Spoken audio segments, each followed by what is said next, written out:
About a month ago, I watched Paul Thomas Anderson's 1999 film Magnolia. I've seen it a disgusting number of times, but was struck this time around by how the ending remains one of the most moving, tear-jerking, and overall cathartic pieces of cinema I think I've ever seen. Why? As someone who wants to make films, I drove myself kind of crazy looking for an answer to that question. Now, about a month smarter, I can definitively say that the answer to why Magnolia's ending is so moving lies deep within the thematic DNA of the film, and understanding it requires unpacking what the film is trying to tell us. Magnolia poses the question to the viewer, are we defined by our past, or can we rise above it? Instead of providing us with a definitive response, PTA employs 8 interweaving storylines, each containing a different perspective. I would dive into them all, but I'll spare you, and spend the video examining 3 that I think encapsulate the film's message the most clearly. Earl Partridge, Frank T.J. Mackey, and Donnie Quizkid Smith.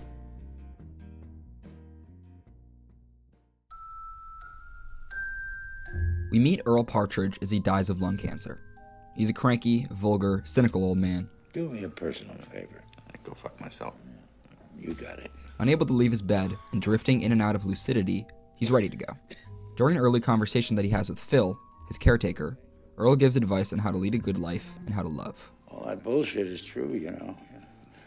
Find a good one. Hold on, all that. Phil gleans that, earlier in his life, Earl had a son and a wife with whom he lost contact. Phil gets out of Earl that his son now goes by the name Frank Mackey. Frank? His name's Frank Mackey. To Phil's shock, he recognizes the name. Frank Mackey?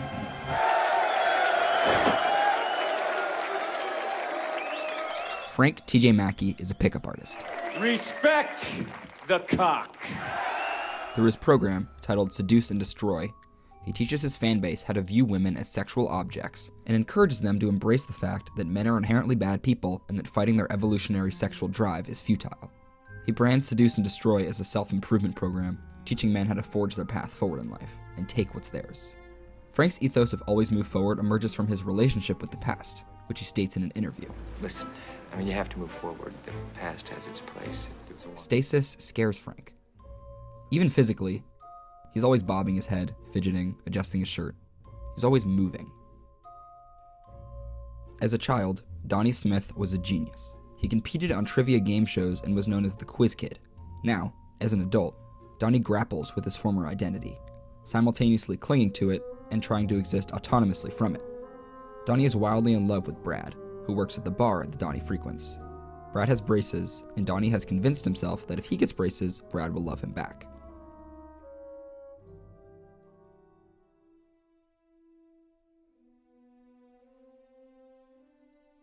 Once PTA has introduced us to each of the characters, he begins to peel back the layers and have each of them reveal deeper versions of themselves. Earl Partridge, on the cusp of death, tells Phil that there are certain things he wants to get off his chest. He opens up about his first wife, a girl he met during grade school named Lily. He describes marrying her, having a child with her, and then going off and cheating over and over. This is the regret that you made. He tells of how he left her and Frank, his son, alone as she got sick and slowly died. Earl Partridge knows that he has spent his life a bad person and is going to die a bad person, and there's nothing he can do. Once we've heard Earl's story, his son's story begins to assemble itself.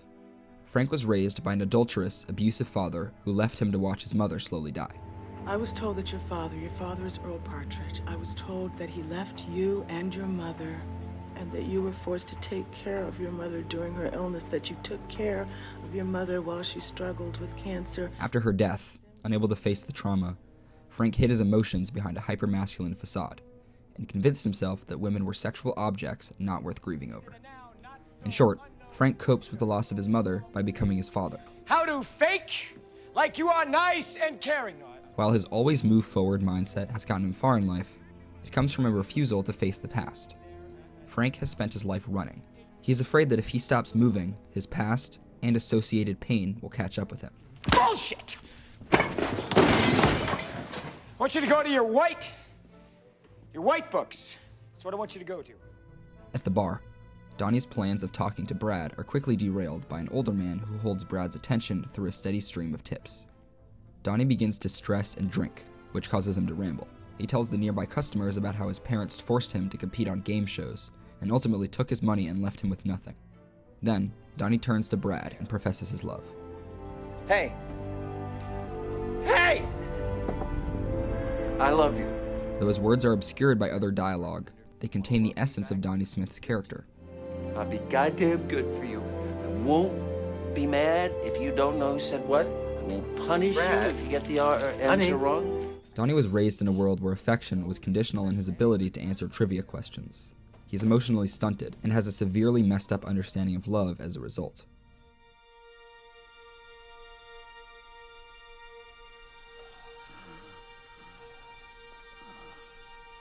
As night falls, a doctor prescribes Earl Partridge a strong dose of morphine and he drifts into the great sleep. This is the end of his story.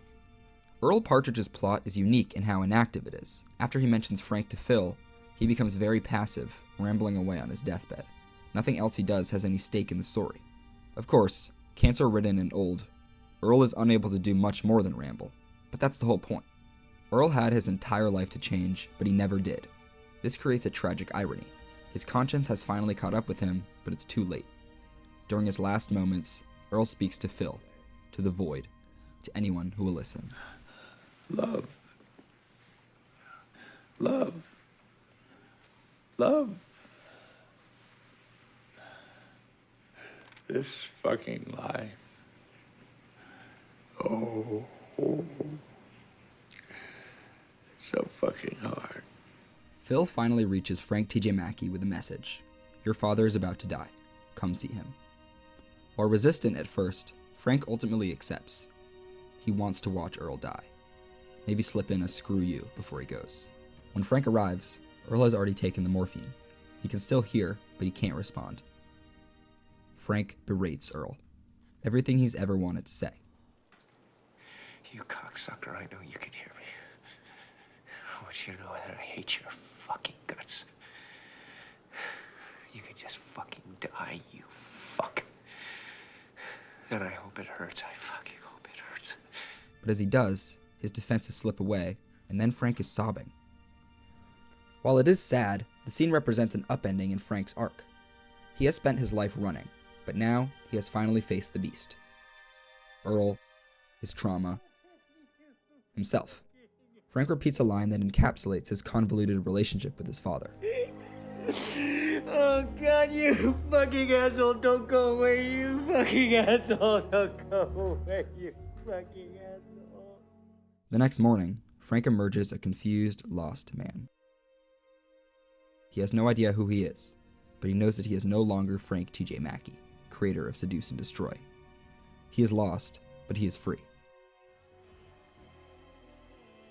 Donnie leaves the bar dejected, but he hasn't given up on Brad. This is you, Donnie. Go! Emotions running high, Donnie breaks into his job to steal money for braces. As he leaves with the cash, he realizes that what he's doing is wrong. What the fuck am I doing? And tries to backpedal, but injures himself in the process. In Donnie's last scene, he sits with a police officer, mouth bloody. Donnie finally stops running and faces his childhood. He admits the braces plan was stupid. He admits that he has problems.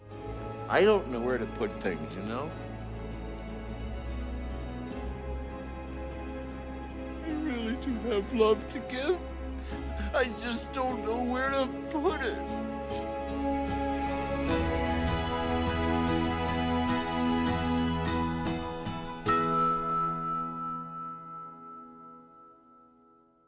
Earl Partridge fails to confront his issues, and he dies sad and alone.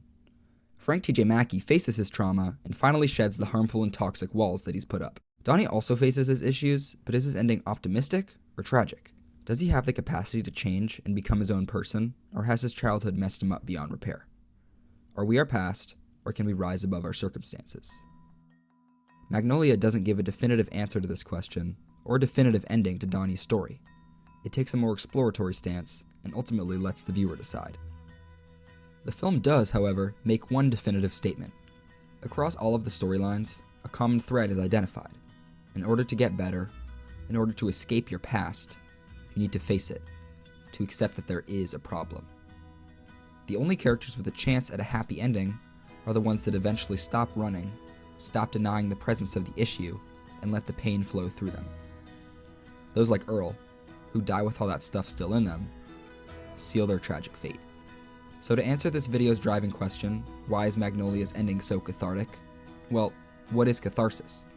A purification or purgation of emotions, according to Merriam-Webster, and Magnolia is literally a story about the importance of facing ignored emotion. The elation that you get from watching characters succeed in their individual arcs is mixed with the sadness, grief, anger, hatred, and other painful emotions that realizing that arc requires. All of this comes together, the pain and the joy, into the largest cascade of emotion, of pure catharsis I've ever experienced on film.